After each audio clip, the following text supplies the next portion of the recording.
মাহফিল ময়দান হলো জান্নাতের বাগান। যেখানে কোরআনের কথা হয়, হাদিসের বয়ান হয়, যেখানে জিকির আজকার করা হয়, আমার নবীজি বলেন সেটা হলো জান্নাতের বাগান। ওগো আল্লাহর নবী, দুনিয়াতে আবার জান্নাতের বাগান কোনটা?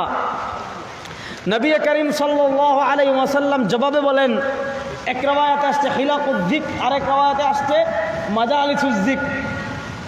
আল্লাহ নবী সাল্লাল্লাহু আলাইহি ওয়াসাল্লাম বলেন, কোথাও যদি জিকিরের হালকা হয়, কোথাও যদি জিকিরের মাজলিস হয়, তাহলে এই জিকিরের হালকাটা জিকিরের হালকা থাকে না, আল্লাহ রাব্বুল আলামিন এটাকে জান্নাতের বাগান বানিয়ে দেন। দেখেন এই হাদিসটা সহিহ। এই মজলিসটা একটা জান্নাত। আজকের এই তাফসীরুল কোরআন মাহফিল একটা কি জান্নাত। ইজাম এই ভাইরাম, এটা হচ্ছে জান্নাতের বাগান। ওয়াজের প্যান্ডেল কি? ওয়াজ মাহফিলের প্যান্ডেল জান্নাতের বাগান। জান্নাতের বাগানে আপনারা বসছেন। জান্নাতের বাগানের চতুর্দিকে ফেরেশতারা সারিবদ্ধভাবে হয়ে দাঁড়িয়ে আছে।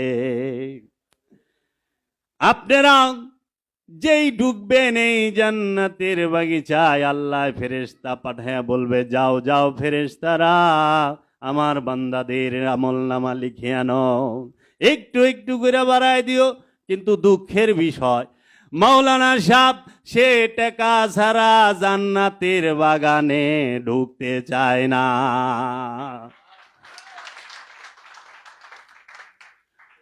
মাহফিল, ওয়াজের প্যান্ডেল, জান্নাতের বাগান, জান্নাতের বাগিচা, কিন্তু এই জান্নাতের বাগানে কোন বক্তা, কোন মাওলানা সাহেব ঢুকতে চায় না টাকা ছাড়া।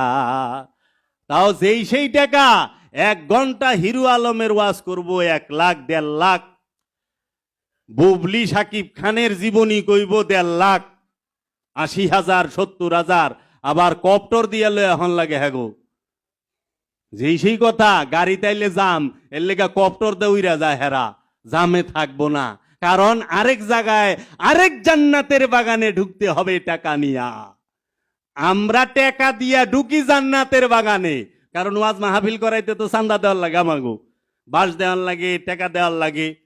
আমরা জান্নাতের বাগানে ঢুকি টাকা দিয়ে, আর ইমা বক্তা সাহেব টাকা ছাড়া জান্নাতের বাগানে ঢুকবার চায় না। এর লেগা সবাই কইলে জান্নাতের বাগানে কি করে না, মাগনা মাগনা ঢুকে না, টাকা লইয়া ঢুকে।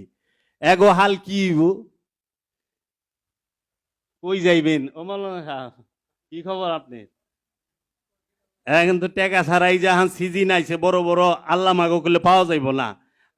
মানে ডিসেম্বর জানুয়ারি ফেব্রুয়ারি মার্চ তুরি পাওয়া যাইব না। মার্চের পর এপ্রিলের থেকে একবারে নভেম্বর পর্যন্ত বাবার ইমন ভালোবাসে, একের 8 তালার উপরে রাখবো বাবার প্রশংসা কইরা। এগিনেই দান্দাবা, এগিনে যেহেনে যাইব এলাকাটা পচা হালাইব। মোল্লাতন্ত্রের জ্ঞান যেহেনে ঢুকছে, ওই জায়গা ধ্বংস হয়ে গেছে। একটু খুঁজলে দেখবেন ফকিরি থাকে না। যদি এই প্রশ্ন নাই, কি উত্তর দিব এই প্রশ্নের? কোন হুজুর মাহফিলকে জান্নাতের বাগান বলতেছেন, আবার উনি টাকা ছাড়া জান্নাতের বাগানে যাবেন না। তো এখান থেকে বোঝাই যায় যে হুজুরের কথা কাজে কি নেই, মিল নেন।